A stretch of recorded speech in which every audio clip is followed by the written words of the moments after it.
was your reaction when you saw that latest, not at all small boat, a boat carrying the same number of people as an EasyJet flight or a Ryanair flight will be taking on their holidays in the next few weeks? How do you, as a politician, react to that sight?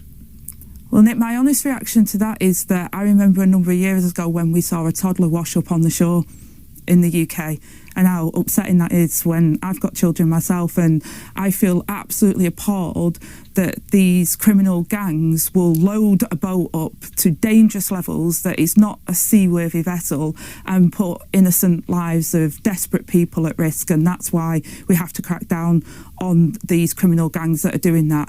The methods that our Home Secretary has already put in place are seeing those numbers coming down. But every time someone gets into one of these vessels, which, you know, they call them small boats or however large you want to say, they're not, in most cases, seaworthy vessels, and they're putting innocent lives at risk, and we've got to crack that, and we've got to stop that from happening. Do you understand there's another emotion many people feel, not just, as it were, sympathy, empathy with the people on board and the risk they face? It is rage. What they see is people on no longer a taxi service, a bus service, coming across the channel, and where do they go? Not back to France, where they were visible from the shore, but here, to the UK, to make their lives. Well, these are desperate, vulnerable people. According to Angela Rayner, those who are coming in on the boat to Great Britain are vulnerable people. Now, fair enough, if they were female, if they were, 60 years old, 50, 70, 80, kids, of course, right? They need to go to somewhere, they need to be placed somewhere, and they need help. Fair enough, right? I'm pretty sure British people don't really care about that either, really. Like, if there's, a few people coming over that genuinely need actual help, that they are in desperate need of moving from their country. But Angela Rayner is still going on with this, how they are vulnerable people. You can clearly see that most of these people, not all, but most of them, which were 230 people on a massive sized boat, are all men of the same demographic age, between 20 and 30, 35, and they don't look very vulnerable. Vulnerable to me is someone who is in desperate need, who will do anything in their power that they can possibly move to another country because they need to start a different life, because they have children, they're old, they have disabilities, they have problems. That's a vulnerable person. Not some random Jerry who's 25 who's just going to Great Britain to get a bit of benefits. That are dangerous, and we've got to stop that. The Home Secretary has got this agreement, which is pay by results, with the French to stop these boats from coming over. We've seen a reduction in the number of boats that are coming over, and we've also seen a huge increase in the amount of deportations of people that come here illegally. So we're cracking down on those that are in the country illegally and removing those that shouldn't be here.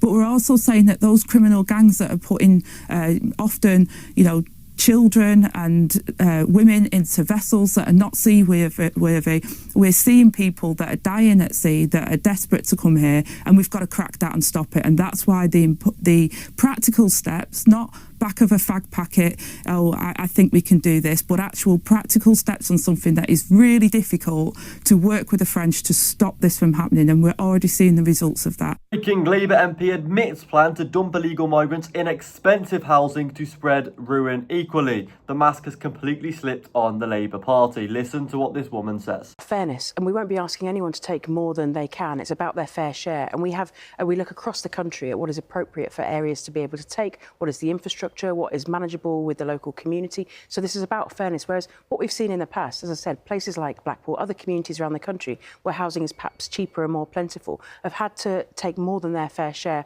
of asylum seekers, and that's put huge burden on local communities and created real civil unrest. So we want to make sure that we are managing the system much better in a more sustained way, and that is reducing the impact on local communities. But as I said, it's important that everybody plays their fair share in that, and it's making sure that no one community is more overpressured or overburdened than others. So this guy, David Shaw, tweeted out and said a Labour MP has admitted their new policy is to dump illegal migrants into expensive housing, arguing that all British communities should suffer equally.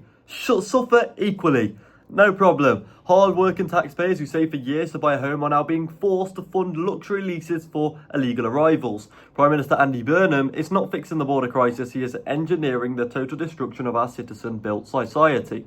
No one voted for this. This is what David Shaw says. So don't worry, guys.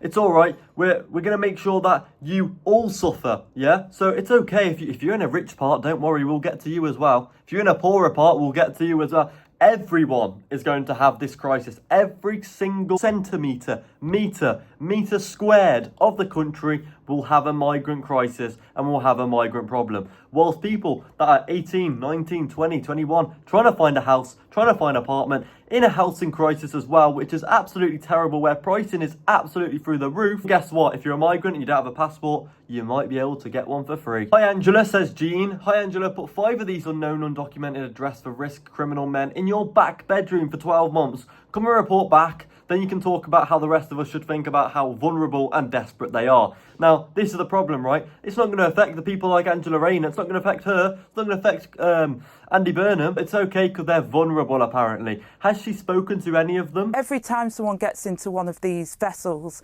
which, you know, they call them small boats or however large you want to say, they're not in most cases seaworthy vessels, and they're putting innocent lives at risk, and we've got to crack that and we've got to stop that from happening. Do you understand there's another emotion many people feel, not just, as it were, sympathy, empathy with the people on board and the risk they face? It is rage.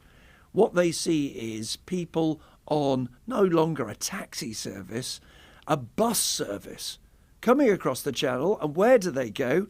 Not back to France, where they were visible from the shore, but here, to the UK, to make their lives. Well, these are desperate, vulnerable people getting into these vessels that are dangerous, and we've got to stop that. We also got confronted by Nick Ferrari. This is what she said on this scenario and this situation. Same again, 230, a massive mega boat, not a small boat anymore. 230 people on one large dinghy. The policies are failing, Angela Rayner. It's appalling and abhorrent what's happening, and the Home Secretary has already taken steps to crack down on these small boats and the criminal gangs that are bringing people they're not over. Working, Angela Rayner, are they? When I see photographs like that, if the French won't stop a boat that is larger than a double-decker bus, why are we giving them £1 billion? Well, the Home Secretary renegotiated the deal that is on payment on results with the French, and we're seeing results. We're seeing the small boat crossings down. They're down the lowest since, I think, 2020. So we are seeing results, but I absolutely agree. It's abhorrent that these criminals think that they can get away with this and put people's lives at risk. But to my point, why don't the French do more, Angela Rayner? They can't not see a craft. You're right, let's not call it a dinghy. It's ridiculous to call this a dinghy. They can't not see a craft or vessel this size. Why aren't they doing more? But you're absolutely right that any vessel or dinghy or whatever you want to call it that puts people's lives at risk and the criminality involved in that has to be cracked down on. I think the French recognise that and have been working with the UK government, and the UK government recognise that. Guys, what do you think about this video? Angela Rayner's interviews, her press runs, have they got worse? That's up to you to decide. Leave a comment below.